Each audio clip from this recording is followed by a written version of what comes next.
อันพระศาสดาทรงอนุเคราะห์แล้วถึงความเป็นผู้ยิ่งใหญ่บุคคลเมื่อจะพูดให้ถูกพึงพูดคำนั้นกับเราว่าสาวกอันพระศาสดาทรงอนุเคราะห์แล้วถึงความเป็นผู้ยิ่งใหญ่ในพระสูตรที่เราศึกษามาตั้งแต่เมื่อวานจนถึงวันนี้เราก็ได้รับความรู้ถึงเรื่องฌานต่างๆทั้งรูปฌานและอรูปฌานแต่ทั้งหมดทั้งสิ้นนี้เป็นธรรมที่เราศึกษาในด้านปริยัติส่วนการปฏิบัตินั้นโดยเฉพาะด้านสมถะนั้นส่วนมากก็ปฏิบัติไปจนถึงระดับอุปจารสมาธิเดี๋ยวก่อนจะถึงอัปปนาสมาธิเมื่อมีสติพร้อมแล้วก็มาปฏิบัติด้านวิปัสสนาหรือท่านที่ได้อัปปนาสมาธิแล้วท่านก็ลดลงมาถึงระดับอุปจาระแล้วก็ดำเนินด้านวิปัสสนาต่อไปส่วนด้าน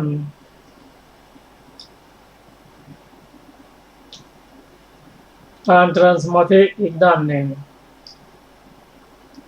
ของภิกษุในสมัยพระองค์นั้น ที่หลุดพ้นด้วยเจโตวิมุตตินั้นท่านก็ดำเนินไปฌานที่หนึ่งฌานจนถึงฌานที่สี่แล้วก็ต่อไปถึงอรูปฌานได้ฟังธรรมจากพระพุทธเจ้าในการไม่ให้ติดยึดในอรูปท่านก็หลุดพ้นในการไม่ติดยึดเป็นพระอรหันต์ในสายของเจโตวิมุตติเราจะได้เรียนรู้ถึงการกระทำของท่านพระสาท่านมหาโมคคัลลานะซึ่งท่านแสดงให้แก่ลูกศิษย์ของท่านกล่าวว่าเมื่อท่านหลีกเล่นอยู่ในที่รับความปริวิตกเกิดขึ้นในใจว่าที่เรียกว่า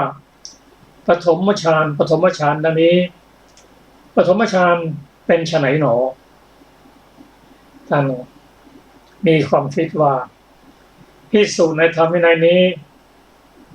สงัดจากกามสงัดจากอกุศลธรรมนั่นเข้าปฐมฌานมีองค์ธรรมคือวิตกวิจารปิติสุขอันเกิดแต่วิเวกคือความสงบนั้นนี่เรียกปฐมฌานและท่านก็ปฏิบัติเริ่มต้นด้วยสงัดจากกามสงัดจากอกุศลธรรมเข้าถึงปฐมฌานนั้นมีวิตกวิจารปิติสุขเอกคตาบอกไว้ปิติสุขอันเกิดแต่วิเวกอยู่ท่านกล่าวว่าเมื่อท่านอยู่ด้วยวิหารธรรมคือการเข้าพักในวิหารธรรมนี้สัญญามนสิการอันประกอบด้วยการย่อมฟุ้งซ่านสัญญาในความจำได้ไม่รู้มนสิการนี่ก็การเปลี่ยนอารมณ์เมื่อท่านมีอาการฟุ้งซ่านอย่างนี้พระพุทธเจ้าเสด็จไปหาท่านด้วยฤทธิ์และตรัสว่าโมคคัลลานะเธออย่าประมาทในปฐมฌานนั่นคือจงมีสติอยู่เสมอจงดำรงจิตไว้ในปฐมฌานจงกระทำจิตให้เป็นธรรมเอกคือความผ่องใสแห่งจิตให้เกิดขึ้นในปฐมฌานดำรงจิตไว้ให้มั่นในปฐมฌานต่อมาท่านก็ปฏิบัติตามนั้นความฟุ้งซ่านเกี่ยวกับด้านการนั้นก็ไม่รบกวนท่านนี่ก็หมายความว่าปฐมฌานนั้นถ้ายังไม่มีการสงบจนมีความผ่องใสอันเป็นธรรมเอก เกิดขึ้นนั้นนิวรณ์ยังไม่สามารถที่จะกำจัดได้หมดไม่สามารถที่จะกดข่มได้หมดก็ทำให้ฟุ้งซ่านเกี่ยวกับด้านกามคือยังไม่ถึงที่สุดเพราะการทำงานของจิตนั้นก็เป็นไปตามลำดับยกตัวอย่างเช่นการที่จะเห็นสิ่งใดการที่จิตจะลงมาเห็นอารมณ์รับอารมณ์สิ่งเป็นวิบากนั้นพอวางขจิตพอเข้าสู่ครองของรูปวังขจิตจะกันลงมาตามลำดับไม่ได้รวดเดียวมาถึงทีเดียวเช่นเป็นอาติตะพวังคัจจรณะพวังคู่ประเฉทะตามลำดับแล้วก็หลุดลงไปนี่เช่นเดียวกันถ้าไม่จิตยังไม่มีทำเอกกดขึ้นความฟุ้งซ่านก็จะมี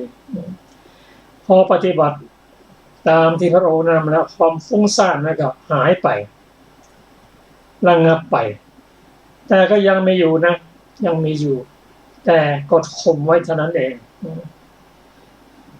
ท่านปฏิบัติธรรมไปตามลำดับจากปฐมฌานไปถึงทุติยฌานท่านก็มีความคิดว่าคำว่าทุติยฌานนั้นคืออะไรท่านรู้ว่าภิกษุในธรรมในนี้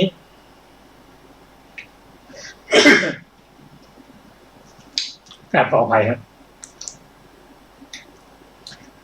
ภิกษุในธรรมในนี้เข้าทุติยฌานคือฌานที่สองซึ่งมีความผ่องใสแห่งจิตเกิดขึ้นภายในเป็นธรรมเอกผุดขึ้นไม่มีวิตกไม่มีวิจารพอวิตกวิจารสงบไปก็จะเป็นธรรมที่ละเอียดสูงขึ้นเพราะวิตกวิจารนั้น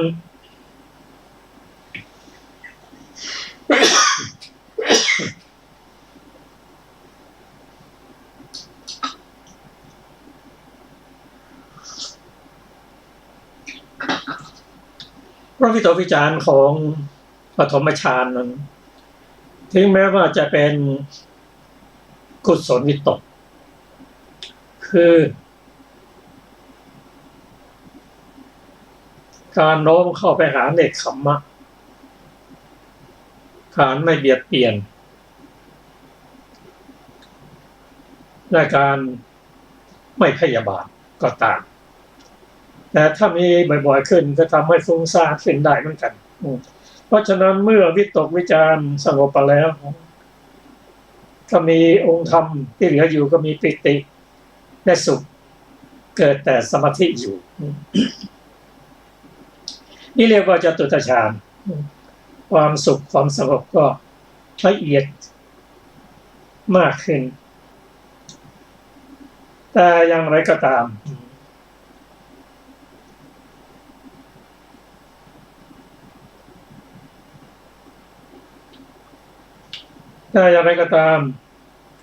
สัญญามนสิการะอันประกอบด้วยวิตกย่อมฟุ้งซ่านเกิดขึ้นอีกพระพุทธเจ้าเสด็จไปหาท่านด้วยพระฤทธิ์แล้วแต่ตรัสว่าโมคคัลลานะเธออย่าประมาททุติยฌานจงดำรงจิตไว้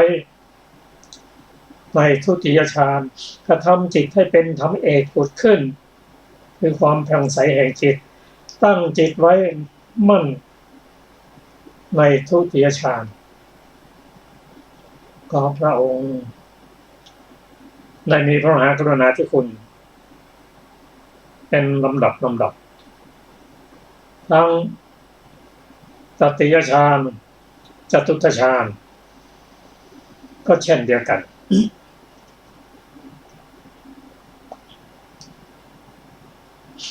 ก็จะมาเรียนถึง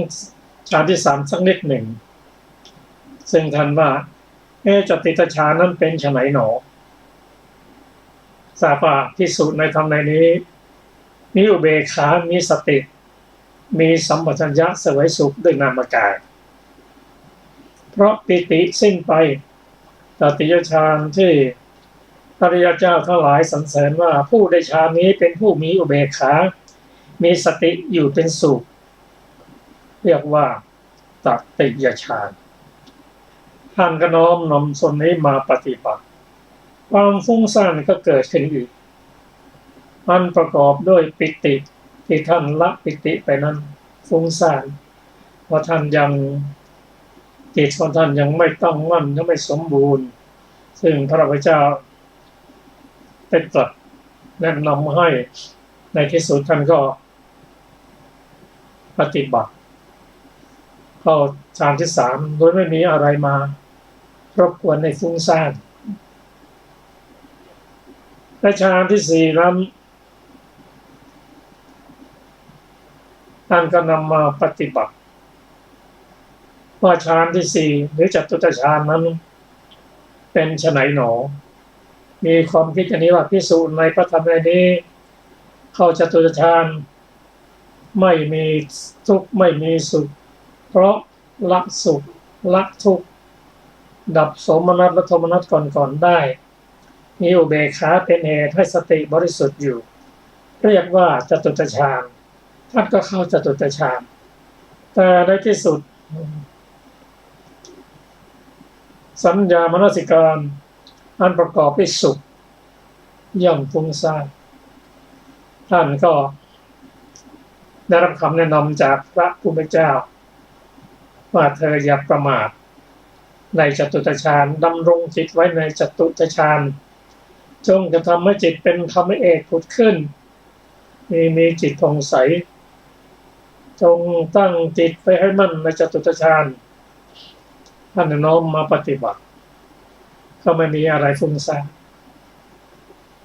มาถึงฌานที่สี่นี้มีข้อพิจารณาให้เห็นว่า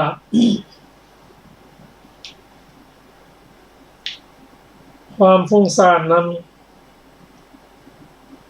เป็นหนึ่งในนิวรณ์ห้าจะสงบระงับไปเมื่อเข้าฌานแต่ละฌานนั้นมีสติมั่นคงมีธรรมเอกผุดขึ้นก็สงบได้ถ้าไม่สามารถไปบัติได้อย่างนี้ความฟุ้งซ่านก็จะเกิดขึ้นนิวรณ์ห้ามีอะไรมั่งกามฉันทะพยาบาทะทีนามิทะอุทธัจจะนี่แหละความฟุ้งซ่านอุทธัจจะ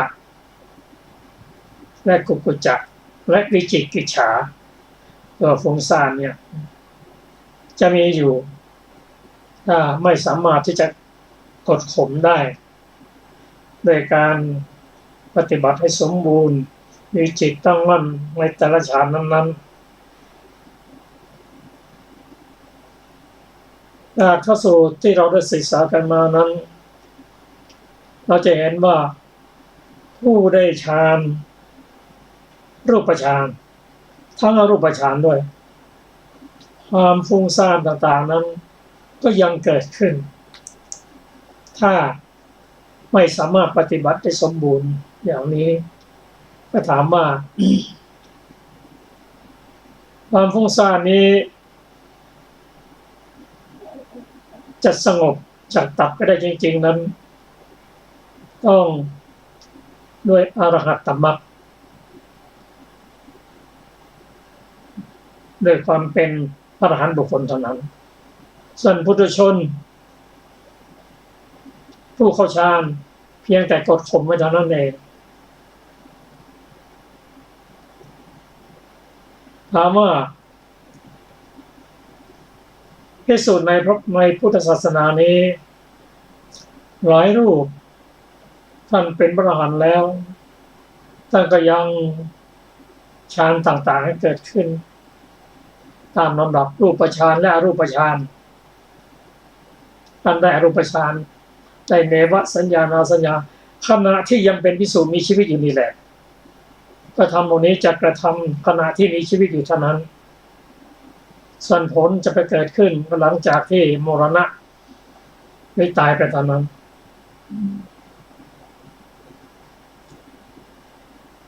ในวสัญญานาสัญญายตนะฌานนั้นพระอรหันต์ในพุทธศาสนาตั้งแต่พระพุทธเจ้าของเราลงมาท่านอาศัยเนี่ยเป็นที่พักเป็นวิหารธรรมเพราะเป็นที่สงบละเอียดเป็นสุขที่ละเอียดมากท่านเข้าไปพักหน้าพระอรหันต์ที่เข้าไปพักนั้นมีอะไรฟุ้งซ่านไหมบอกไม่มีเพราะอะไรเพราะท่านตัดขาดแล้วด้วยอรหัตตมรรคขณะที่เป็นพระอรหันต์นั้นเพราะฉะนั้นท่านเข้าไปพักไม่มีอะไรฟุ้งซ่านแต่ผู้ที่ยังเป็นปุถุชนนั้นจะมีการฟุ้งซ่านเกิดขึ้นถ้าการเข้าถึงฌานนั้นไม่สมบูรณ์อันนี้ก็เป็นเรื่องที่เราได้ศึกษามาในพระสูตรก่อนๆทีนี้เราจะมาถึงอรูปฌานก็ขอเชิญอาจารย์สุรภาได้นำปัญหาเรื่องอรูปฌานมาศึกษาอีกครั้งหนึ่งเพราะเป็นธรรมที่ละเอียดสุขุมขอเชิญครับมา112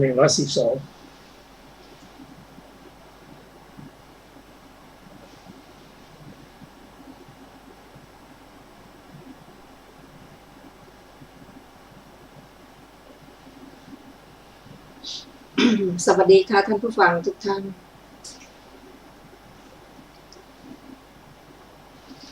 อากาสานัญจายตนะฌานปัญหาสูตรว่าด้วยปัญหาเรื่องอรูปฌานที่หนึ่งที่เรียกว่าอากาสานัญจายตนะฌานอากาสานัญจายตนะฌานดังนี้อากาสานัญจายตนะฌานเป็นไฉนหนอเราได้มีความคิดอย่างนี้ว่าภิกษุในพระธรรมวินัยนี้เข้าอากาสานัญจายตนะฌานด้วยคำนึงว่าอากาศหาที่สุดไม่ได้เพราะล่วงรูปสัญญาเสียได้เพราะดับปฏิฆะสัญญาเสียได้เพราะไม่กระทำไว้ในใจซึ่งนานตสัญญาโดยประการทั้งปวงนี้เรียกว่าอากาสานัญจายตนะฌานเราก็เข้าอากาสานัญจายตนะฌานด้วยคำนึงว่าอากาศหาที่สุดไม่ได้เพราะล่วงรูปสัญญาเสียได้เพราะดับปฏิฆะสัญญาเสียได้เพราะไม่กระทำไว้ในใจซึ่งนานตสัญญาโดยประการทั้งปวงเมื่อเราอยู่ในวิหารธรรมนี้สัญญามนสิการอันประกอบด้วยรูปสัญญาย่อมฟุ้งซ่านครั้งนั้นแลพระผู้มีพระภาคเจ้าเสด็จเข้าไปหาเราด้วยพระฤทธิ์แล้วได้ตรัสว่าโมคคัลลานะโมคคัลลานะเธออย่าประมาทอากาสานัญจายตนะฌานจงดำรงจิตไว้ในอากาสานัญจายตนะฌานจงกระทำจิตให้เป็นธรรมเอกผุดขึ้นในอากาสานัญจายตนะฌานจงตั้งจิตไว้ให้มั่นในอากาสานัญจายตนะฌานสมัยต่อมาเราเข้าอากาสานัญจายตนะฌานด้วยคำนึงว่าอากาศหาที่สุดมิได้เพราะล่วงรูปสัญญาเสียได้เพราะดับปฏิฆะสัญญาเสียได้เพราะไม่กระทำไว้ในใจซึ่งนานตสัญญาโดยประการทั้งปวงดูก่อนผู้มีอายุทั้งหลายก็บุคคลเมื่อจะพูดให้ถูกพึงพูดคำใดว่าสาวกอันพระศาสดาทรงอนุเคราะห์แล้วถึงความเป็นผู้รู้ยิ่งใหญ่บุคคลเมื่อจะพูดให้ถูกพึงพูดคำนั้นกับเราว่าสาวกอันพระศาสดาทรงอนุเคราะห์แล้วถึงความเป็นผู้รู้ยิ่งใหญ่ต่อไปเป็นวิญญาณัญจายตนะปัญหาสูตรว่าด้วยปัญหาเรื่องอรูปฌานที่สองที่เรียกว่าวิญญาณัญจายตนะฌานวิญญาณัญจายตนะฌานดังนี้วิญญาณัญจายตนะฌานเป็นไฉนหนอเราได้มีความคิดอย่างนี้ว่าภิกษุในพระธรรมวินัยนี้ เข้าวิญญาณัญจายตนะฌานด้วยคำหนึ่งว่าวิญญาณหาที่สุดมิได้เพราะล่วงอากาสานัญจายตนะฌานเสียได้โดยประการทั้งปวงนี้เรียกว่าวิญญาณัญจายตนะฌานเราก็เข้าวิญญาณัญจายตนะฌานด้วยคำหนึ่งว่าวิญญาณหาที่สุดวิญญาณที่สุดมิได้เพราะล่วงอากาสานัญจายตนะฌานเสียได้โดยประการทั้งปวงเมื่อเราอยู่ด้วยวิหารธรรมนี้สัญญามนสิการอันประกอบด้วยอากาสานัญจายตนะย่อมฟุ้งซ่านครั้งนั้นแลพระผู้มีพระภาคเจ้าเสด็จเข้าไปหาเราด้วยพระฤทธิ์แล้วได้ตรัสว่าโมคคัลลานะโมคคัลลานะเธออย่าประมาทวิญญาณัญจายตนะฌานจะจงดำรงจิตไว้ในวิญญาณัญจายตนะฌานจงกระทำจิตให้เป็นธรรมเอกผุดขึ้นในวิญญาณัญจายตนะฌานจงตั้งมั่นจงตั้งไว้ให้มั่นในวิญญาณัญจายตนะฌานสมัยต่อมาเราเข้าวิญญาณัญจายตนะฌานด้วยคำหนึ่งว่าวิญญาณหาที่สุดมิได้เพราะล่วงอากาสานัญจายตนะฌานเสียได้โดยประการทั้งปวงดูก่อนผู้มีอายุทั้งหลายก็บุคคลเมื่อจะพูดให้ถูกพึงพูดคำใดว่าสาวกอันพระศาสดาทรงอนุเคราะห์ถึงความเป็นผู้รู้ยิ่งใหญ่บุคคลเมื่อจะพูดให้ถูกพึงพูดคำนั้นกับเราว่าสาวกอันพระศาสดาทรงอนุเคราะห์แล้วถึงความเป็นผู้รู้ยิ่งใหญ่จบวิญญาณัญจายตนะฌานปัญหาสูตรที่6ต่อไปเป็นอากินจัญญายตนะฌานปัญหาสูตรว่าด้วยปัญหาเรื่องอรูปฌานที่3ที่เรียกว่าอากินจัญญายตนะฌานอากินจัญญายตนะฌานดังนี้อากินจัญญายตนะฌานเป็นไฉนหนอเราได้มีความคิดอย่างนี้ว่าภิกษุในพระธรรมวินัยนี้เข้าอากินจัญญายตนะฌานด้วยคำหนึ่งว่าสิ่งอะไรหน่อยหนึ่งไม่มีเพราะล่วงวิญญาณัญจายตนะฌานเสียโดยประการทั้งปวงนี้เรียกว่าอากินจัญญายตนะฌานเราก็เข้าอากินจัญญายตนะฌานด้วยคำหนึ่งว่าสิ่งอะไรหน่อยหนึ่งไม่มีเพราะล่วงวิญญาณัญจายตนะฌานเสียได้โดยประการทั้งปวงเมื่อเราอยู่ด้วยวิหารธรรมนี้สัญญามนสิการอันประกอบด้วยวิญญาณัญจายตนะย่อมฟุ้งซ่านครั้งนั้นแลพระผู้มีพระภาคเจ้าเสด็จเข้าไปหาเราด้วยพระฤทธิ์แล้วได้ตรัสว่าโมคคัลลานะโมคคัลลานะเธออย่าประมาทอากินจัญญายตนะฌานจงดำรงจิตไว้ในอากินจัญญายตนะฌานจงกระทำจิตให้เป็นธรรมเอกผุดขึ้นในอากินจัญญายตนะฌานจงตั้งจิตไว้ให้มั่นในอากินจัญญายตนะฌานสมัยต่อมาเราเข้าอากินจัญญายตนะฌานด้วยคำหนึ่งว่าสิ่งอะไรหน่อยหนึ่งไม่มีเพราะล่วงวิญญาณัญจายตนะฌานเสียได้โดยประการทั้งปวงดูก่อนผู้มีอายุทั้งหลายก็บุคคลเมื่อจะพูดให้ถูกพึงพูดคำใดว่าสาวกอันพระศาสดาทรงอนุเคราะห์แล้วถึงความเป็นผู้รู้ยิ่งใหญ่บุคคลเมื่อจะพูดให้ถูกพึงพูดคำนั้นกับเราว่าสาวกอันพระศาสดาทรงอนุเคราะห์แล้วถึงความเป็นผู้รู้ยิ่งใหญ่จบอากินจัญญายตนะฌานปัญหาสูตรต่อไปเป็นเนวสัญญานาสัญญายตนะฌานปัญหาสูตร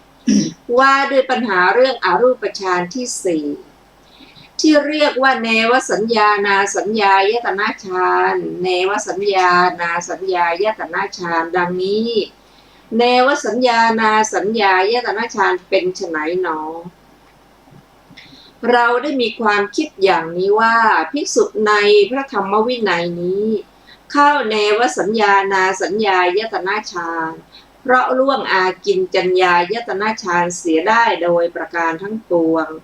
นี้เรียกว่าเนวสัญญานาสัญญายตนะฌานเราก็เข้าเนวสัญญานาสัญญายตนะฌานเพราะล่วงอากินจัญญายตนะฌานเสียได้โดยประการทั้งปวงเมื่อเราอยู่ด้วยวิหารธรรมนี้สัญญามนสิการอันประกอบด้วยอากินจัญญายตนะย่อมฟุ้งซ่านครั้งนั้นแลพระผู้มีพระภาคเจ้าเสด็จเข้าไปหาเราด้วยพระฤทธิ์แล้วได้ตรัสว่าโมคคัลลานะโมคคัลลานะเธออย่าประมาทเนวสัญญานาสัญญายตนะฌานจงดำรงจิตไว้ในเนวสัญญานาสัญญายตนะฌานจงกระทำจิตให้เป็นธรรมเอกผุดขึ้นในเนวสัญญานาสัญญายตนะฌานจงตั้งจิตไว้ให้มั่นในเนวสัญญานาสัญญายตนะฌานสมัยต่อมาเราเข้าเนวสัญญานาสัญญายตนะฌานเพราะล่วงอากินจัญญายตนะฌานเสียได้โดยประการทั้งปวงดูก่อนผู้มีอายุทั้งหลายก็บุคคลเมื่อจะพูดให้ถูก พึงพูดคำใดว่าสาวกอันพระศาสดาทรงอนุเคราะห์แล้วถึงความเป็นผู้รู้ยิ่งใหญ่บุคคลเมื่อจะพูดให้ถูกพึงพูดคำนั้นกับเราว่าสาวกอันพระศาสดาทรงอนุเคราะห์แล้วถึงความเป็นผู้รู้ยิ่งใหญ่จบเนวสัญญานาสัญญายตนะฌานปัญหาสูตรที่8ต่อไปเป็นอนิมิตตปัญหาสูตรว่าด้วยปัญหาเรื่องอนิมิตตเจโตสมาธิที่เรียกว่าอนิมิตตเจโตสมาธิอนิมิตตเจโตสมาธิดังนี้อนิมิตตเจโตสมาธิเป็นไฉนหนอเราได้มีความคิดอย่างนี้ว่าภิกษุในพระธรรมวินัยนี้เข้าอนิมิตตเจโตสมาธิอยู่เพราะไม่กระทำไว้ในใจซึ่งนิมิตทั้งปวงนี้เรียกว่าอนิมิตตเจโตสมาธิเราก็เข้าอนิมิตตเจโตสมาธิอยู่เพราะไม่กระทำไว้ในใจซึ่งนิมิตทั้งปวง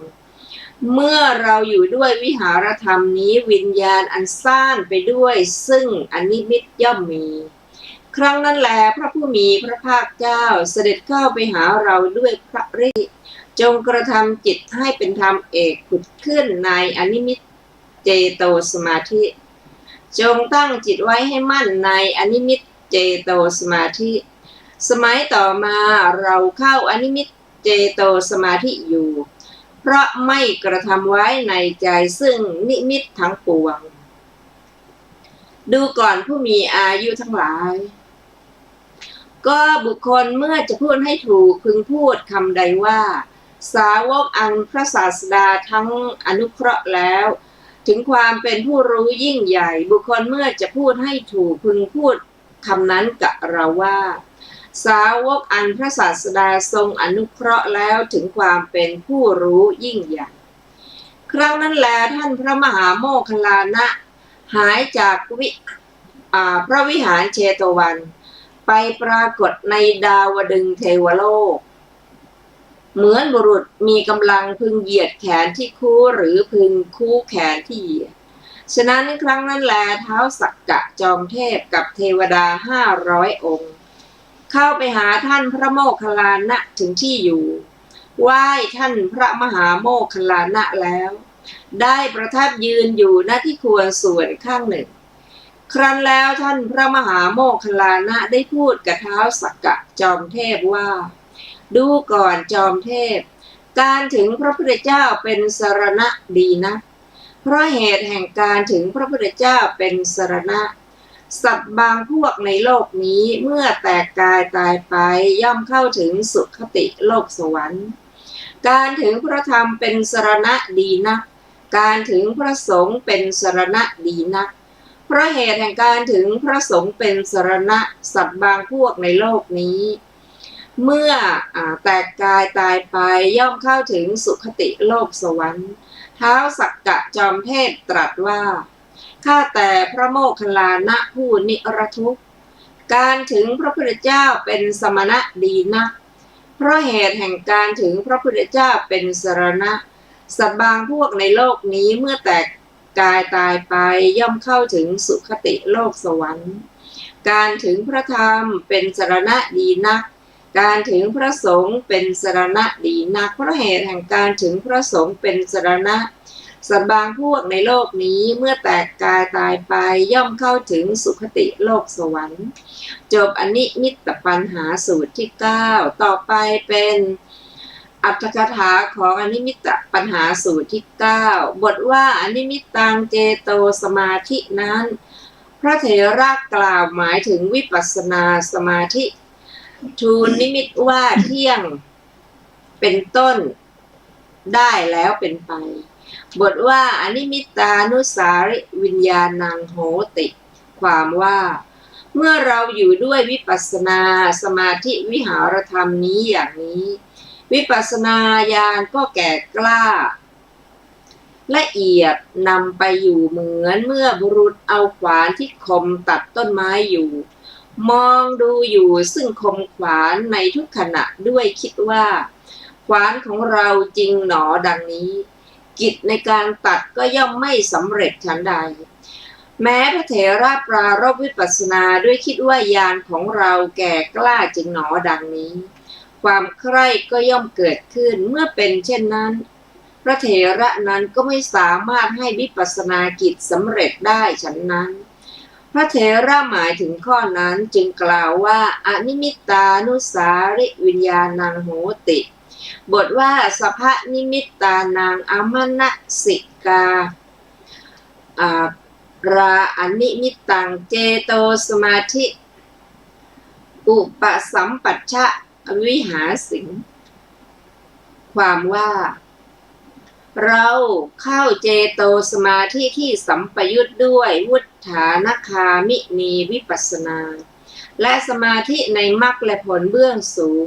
ซึ่งมีนิพพานเป็นอารมณ์อันไม่มีนิมิตเพราะไม่กระทำไว้ในใจซึ่งนิมิตว่าเที่ยงเป็นสุขเป็นตนทั้งปวงอยู่แล้วจบอรรถกถานิมิตตปัญหาสูตรที่9ต่อไปเป็นสักกะสูตร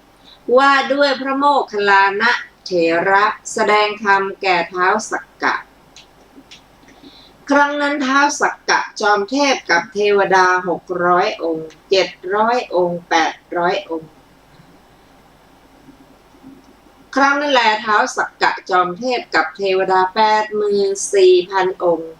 เข้าไปหาท่านพระมหาโมคคัลลานะถึงที่อยู่ไหว้ท่านพระมหาโมคคัลลานะแล้วได้ไปประทับยืนณที่ควรส่วนข้างหนึ่งครั้นแล้วท่านพระมหาโมคคัลลานะได้พูดกับท้าวสักกะจอมเทพว่าดูก่อนจอมเทพการถึงพระพุทธเจ้าเป็นสรณะดีนะเพราะเหตุแห่งการถึงพระพุทธเจ้าเป็นสรณะสัตว์บางพวกในโลกนี้เมื่อแตกกายตายไปย่อมเข้าถึงสุคติโลกสวรรค์การถึงพระธรรมเป็นสรณะดีนักการถึงพระสงฆ์เป็นสรณะดีนักเพราะเหตุอันการถึงพระธรรมพระสงฆ์เป็นสรณะสัตว์บางพวกในโลกนี้เมื่อแตกกายตายไปย่อมเข้าถึงสุคติโลกสวรรค์ท้าวสักกะจอมเทพตรัสว่าข้าแต่ท่านพระโมคคัลลานะผู้นิรทุกข์การถึงพระพุทธเจ้าเป็นสรณะดีนักเพราะเหตุแห่งการถึงพระพุทธเจ้าเป็นสรณะสัตว์บางพวกในโลกนี้เมื่อแตกกายตายไปย่อมเข้าถึงสุคติโลกสวรรค์การถึงพระธรรมเป็นสรณะดีนักการถึงพระสงฆ์เป็นสรณะดีนักเพราะเหตุแห่งการถึงพระสงฆ์เป็นสรณะสัตว์บางพวกในโลกนี้เมื่อแตกกายตายไปย่อมเข้าถึงสุคติโลกสวรรค์ครั้งนั้นแลท้าวสักกะจอมเทพกับเทวดา500องค์เข้าไปหาท่านพระโมคคัลลานะถึงที่อยู่ไหว้ท่านพระมหาโมคคัลลานะแล้วได้ประทับยืนอยู่ณที่ควรส่วนข้างหนึ่งครั้นแล้วท่านพระมหาโมคคัลลานะได้ทูลกับท้าวสักกะจอมเทพว่าดูก่อนจอมเทพการประกอบด้วยความเลื่อมใสอันไม่หวั่นไหวในพระพุทธเจ้าว่าแม้เพราะเหตุนี้พระผู้มีพระภาคเจ้าพระองค์นั้นเป็นพระอรหันต์ตรัสรู้เองโดยชอบถึงพร้อมด้วยวิชชาและจรณะ เสด็จไปดีแล้วทรงรู้แจ้งโลกเป็นสารถีฝึกบุรุษที่สุดควรฝึกไม่มีผู้อื่นยิ่งกว่าเป็นศาสดาของเทวดาและมนุษย์ทั้งหลายเป็นผู้เบิกบานแล้วเป็นผู้จำแนกธรรมดังนี้ดีนัก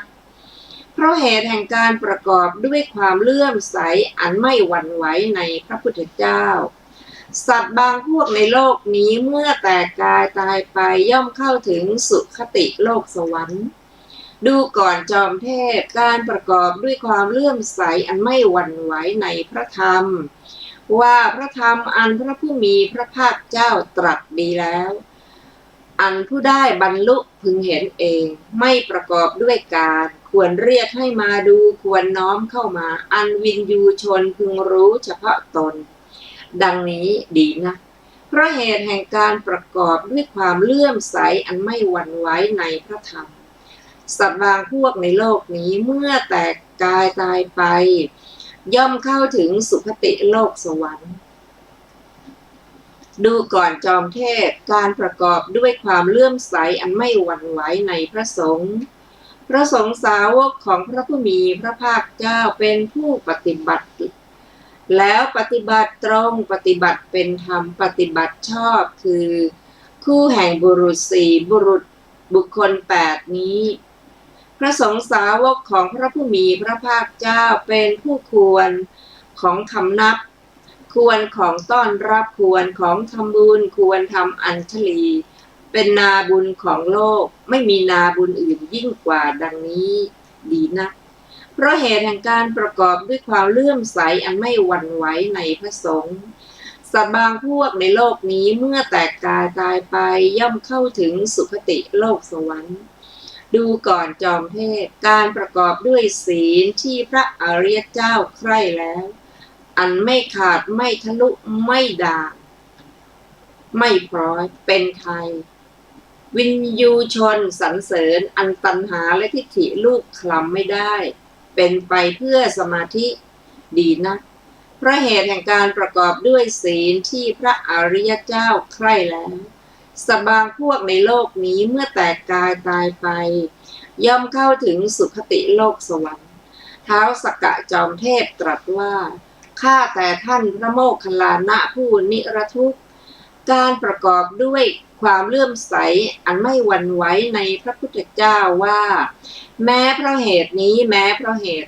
พระผู้มีพระภาคเจ้าพระองค์นั้นดีนักเพราะเหตุแห่งการประกอบด้วยความเลื่อมใสอันไม่หวั่นไหวในพระพุทธเจ้าสัตว์บางพวกในโลกนี้เมื่อแตกกายตายไปย่อมเข้าถึงสุคติโลกสวรรค์ข้าแต่ท่านพระโมคคัลลานะผู้นิรทุกข์การประกอบด้วยความเลื่อมใสอันไม่หวั่นไหวในพระธรรมว่าพระธรรมอันพระผู้มีพระภาคเจ้าตรัสดีแล้วดีนะเพราะเหตุการประกอบด้วยความเลื่อมใสอันไม่หวั่นไหวในพระธรรมสัตว์บางพวกในโลกนี้เมื่อแตกกายตายไปย่อมเข้าถึงสุคติโลกสวรรค์ข้าแต่ท่านพระโมคคัลลานะผู้นิรทุกข์การประกอบด้วยความเลื่อมใสอันไม่หวั่นไหวในพระสงฆ์ว่าพระสงฆ์สาวกของพระผู้มีพระภาคเจ้าเป็นผู้ปฏิบัติดีแล้วดีนักเพราะเหตุแห่งการประกอบด้วยความเลื่อมใสอันไม่หวั่นไหวในพระสงฆ์สัตว์บางพวกในโลกนี้เมื่อแตกกายตายไปย่อมเข้าถึงสุคติโลกสวรรค์ข้าแต่ท่านพระโมคคัลลานะผู้นิรทุกข์การประกอบด้วยศีลที่พระอริยเจ้าใคร่แล้วไม่ขาดเป็นไปเพื่อสมาธิดีนะเพราะเหตุแห่งการประกอบด้วยศีลที่พระอริยเจ้าใคร่แล้วสัตว์บางพวกในโลกนี้เมื่อแตกกายตายไปย่อมเข้าถึงสุคติโลกสวรรค์ครั้งนั้นแลท้าวสักกะจอมเทพกับเทวดา600องค์700องค์800องค์และอื่นๆครั้งนั้นท้าวสักกะจอมเทพกับเทวดา 84,000 องค์เข้าไปหาท่านพระโมคคัลลานะถึงที่อยู่ไหว้ท่านพระมหาโมคคัลลานะแล้วได้ประทับยืนอยู่ณที่ควรส่วนข้างหนึ่ง ครั้นแล้วท่านพระมหาโมคคัลลานะได้พูดกับท้าวสักกะจอมเทพว่าดูก่อนจอมเทพการประกอบด้วยความเลื่อมใสอันไม่หวั่นไหวในพระพุทธเจ้าว่าแม้เพราะเหตุนี้แม้เพราะเหตุนี้พระผู้มีพระภาคเจ้าพระองค์นั้นดีนักเพราะเหตุแห่งการประกอบด้วยความเลื่อมใสอันไม่หวั่นไหวในพระพุทธเจ้าสัตว์บางพวกในโลกเมื่อแต่กายตายไปย่อมเข้าถึงสุคติโลกสวรรค์ดูก่อนจอมเทพ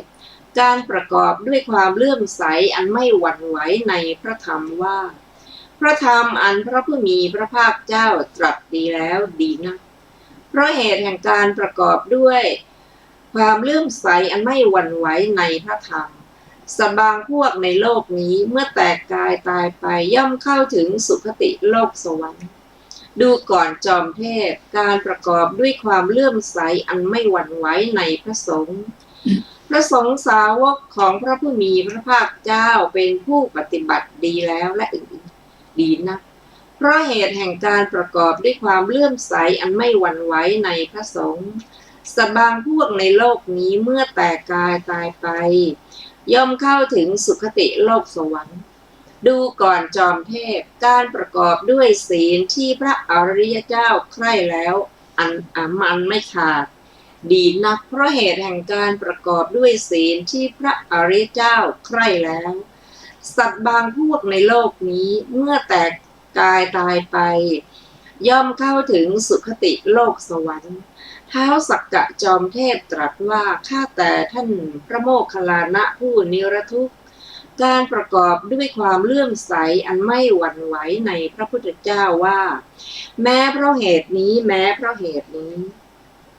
พระผู้มีพระภาคเจ้าพระองค์นั้นดีนักเพราะเหตุแห่งการประกอบด้วยความเลื่อมใสอันไม่หวั่นไหวในพระพุทธเจ้าสัตว์บางพวกในโลกนี้เมื่อแตกกายตายไปย่อมเข้าถึงสุคติโลกสวรรค์การประกอบด้วยความเลื่อมใสอันไม่หวั่นไหวในพระธรรมว่าพระธรรมอันพระผู้มีพระภาคเจ้าตรัสดีแล้วดีนัก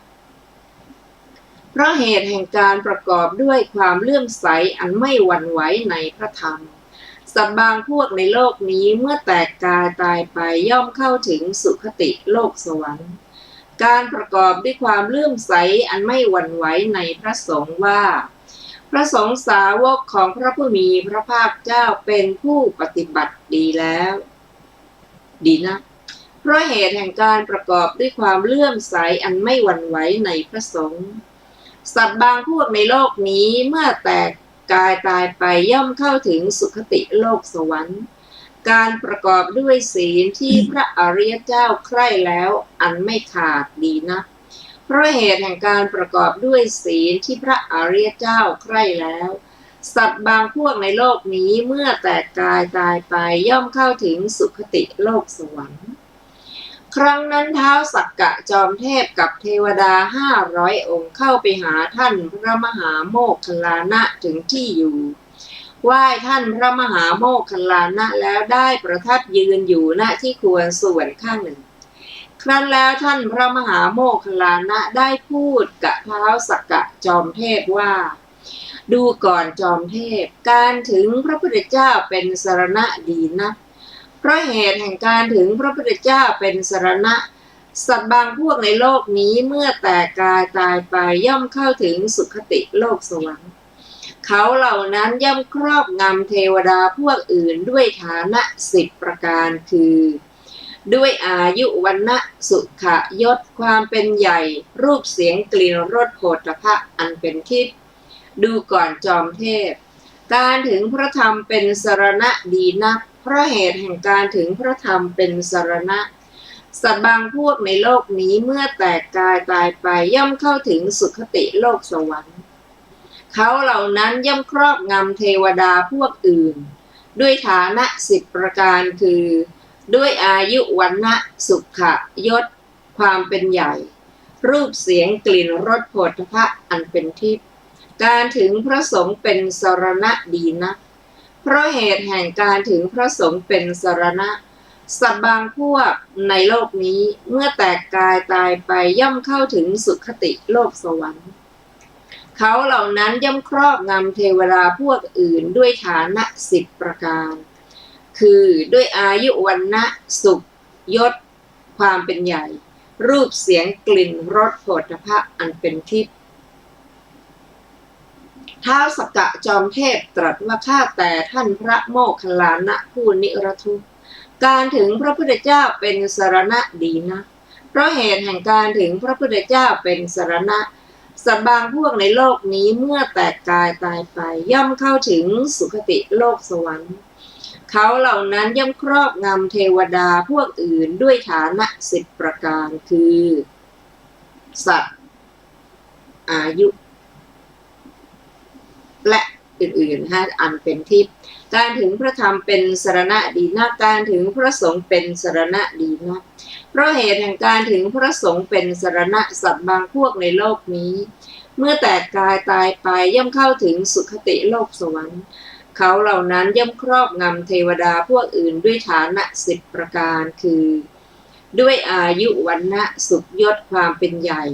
รูปเสียงกลิ่นรสโผฏฐัพพะอันเป็นทิพย์ครั้งนั้นแลท้าวสักกะจอมเทพกับเทวดา600องค์700องค์800องค์จนถึง84,000 องค์ครั้งนั้นท้าวสักกะจอมเทพกับเทวดา84,000 องค์เข้าไปหาท่านพระมหาโมคคัลลานะถึงที่อยู่ไหว้ท่านพระมหาโมคคัลลานะแล้วได้ประทับยืนอยู่ที่ควรส่วนข้างหนึ่งครั้นแล้วท่านพระมหาโมคคัลลานะได้พูดกับท้าวสักกะจอมเทพว่าดูก่อนจอมเทพการถึงพระพุทธเจ้าเป็นสรณะดีนักเพราะเหตุแห่งการถึงพระพุทธเจ้าเป็นสรณะสัตว์บางพวกในโลกนี้เมื่อแตกกายตายไปย่อมเข้าถึงสุคติโลกสวรรค์เขาเหล่านั้นย่อมครอบงำเทวดาพวกอื่นด้วยฐานะ10ประการคือด้วยอายุวรรณะจนถึงอันเป็นทิพย์การถึงพระธรรมเป็นสรณะดีนักการถึงพระสงฆ์เป็นสรณะดีนักเพราะเหตุแห่งการถึงพระสงฆ์เป็นสรณะสัตว์บางพวกในโลกนี้เมื่อแตกกายตายไปย่อมเข้าถึงสุคติโลกสวรรค์เขาเหล่านั้นย่อมครอบงำเทวดาพวกอื่นด้วยฐานะ10ประการคือด้วยอายุอันเป็นทิพย์ท้าวสักกะจอมเทพตรัสว่าข้าแต่ท่านพระโมคคัลลานะผู้นิรทุกข์การถึงพระพุทธเจ้าเป็นสรณะดีนักการถึงพระธรรมเป็นสรณะดีนักการถึงพระสงฆ์เป็นสรณะดีนักเพราะเหตุแห่งการถึงพระสงฆ์เป็นสรณะสัตว์บางพวกในโลกนี้เมื่อแตกกายตายไปย่อมเข้าถึงสุคติโลกสวรรค์เขาเหล่านั้นย่อมครอบงำเทวดาพวกอื่นด้วยฐานะ10ประการคือด้วยอายุและอื่นๆอันเป็นทิพย์ครั้งนั้นแลท้าวสักกะจอมเทพกับเทวดา500องค์เข้าไปหาท่านพระมหาโมคคัลลานะถึงที่อยู่ไหว้ท่านพระมหาโมคคัลลานะแล้วได้ประทับยืนอยู่ณที่ควรส่วนข้างหนึ่งครั้นแล้วท่านพระมหาโมคคัลลานะได้พูดกับท้าวสักกะจอมเทพว่าดูก่อนจอมเทพการประกอบด้วยความเลื่อมใสอันไม่หวั่นไหวในพระพุทธเจ้าว่าแม้เพราะเหตุนี้แม้เพราะเหตุนี้พระผู้มีพระภาคเจ้าพระองค์นั้นเป็นพระอรหันต์เป็นผู้เบิกบานแล้วเป็นผู้จำแนกธรรมดังนี้ดีนักเพราะเหตุแห่งการประกอบด้วยความเลื่อมใสอันไม่หวั่นไหวในพระพุทธเจ้าสัตว์บางพวกในโลกนี้เมื่อแตกตายไปย่อมเข้าถึงสุคติโลกสวรรค์เขาเหล่านั้นย่อมครอบงำเทวดาพวกอื่นด้วยฐานะ10ประการคือด้วยอายุอันเป็นทิพย์ดูก่อนจอมเทพการประกอบด้วยความเลื่อมใสอันไม่หวั่นไหวในพระธรรมว่าธรรมอันพระผู้มีพระภาคเจ้าตรัสดีแล้วดูก่อนจอมเทพการประกอบด้วยความเลื่อมใสอันไม่หวั่นไหวในพระสงฆ์พระสงฆ์สาวกของพระผู้มีพระภาคเจ้าเป็นผู้ปฏิบัติดีแล้วดูก่อนจอมเทพการประกอบด้วยศีลพระอริยเจ้าใคร่แล้วอันไม่ขาดเป็นไปเพื่อสมาธิดีนักเพราะเหตุแห่งการประกอบด้วยศีลที่พระอริยเจ้าใคร่แล้วสัตว์บางพวกในโลกนี้เมื่อแตกกายตายไปย่อมเข้าถึงสุคติโลกสวรรค์เขาเหล่านั้นย่อมครอบงำเทวดาพวกอื่นด้วยฐานะ10ประการคือด้วยอายุ และอื่นๆอันเป็นทิพย์ท้าวสักกะจอมเทพตรัสว่าข้าแต่ท่านพระโมคคัลลานะผู้นิรทุกข์การประกอบด้วยความเลื่อมใสอันไม่หวั่นไหวในพระพุทธเจ้าว่าแม้เพราะเหตุนี้พระผู้มีพระภาคเจ้าพระองค์นั้นในพระธรรมอันพระผู้มีพระภาคเจ้าตรัสดีแล้วในพระสงฆ์ว่าพระสงฆ์สาวกของพระผู้มีพระภาคเจ้าเป็นผู้ปฏิบัติดีแล้วการประกอบด้วยศีลที่พระอริยเจ้าใคร่แล้วอันไม่ขาดเป็นไปเพื่อสมาธิดีนักเพราะเหตุแห่งการประกอบด้วยศีลที่พระอริยเจ้าใคร่แล้วสัตว์บางพวกในโลกนี้เมื่อแตกกายตายไปย่อมเข้าถึงสุคติโลกสวรรค์เขาเหล่านั้นย่อมครอบงำเทวดาพวกอื่นด้วยฐานะ10 ประการคือด้วยอายุโผฏฐัพพะอันเป็นทิพย์ท่านผู้ฟังทุกท่านค่ะวันนี้รายการศึกษาธรรมนำสุขก็ได้หมดเวลาลงแล้วนะคะขอขอบคุณท่านผู้ฟังทุกท่านที่ได้ติดตามและก็ศึกษาร่วมกันนะคะขอความสุขสวัสดีจงมีแด่ท่านผู้ฟังทุกท่านวันนี้ก็ขอลาไปก่อนพบกันใหม่ในวันศุกร์หน้านะคะสวัสดีค่ะ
วันนี้วันศุกร์ อ๋ออาจจะไปแอวกันเนอะ ใช่ อาจจะไปเที่ยวกัน วันศุกร์ก็ต้องศุกร์สิ เออ โอไปดูเธอตามร้าน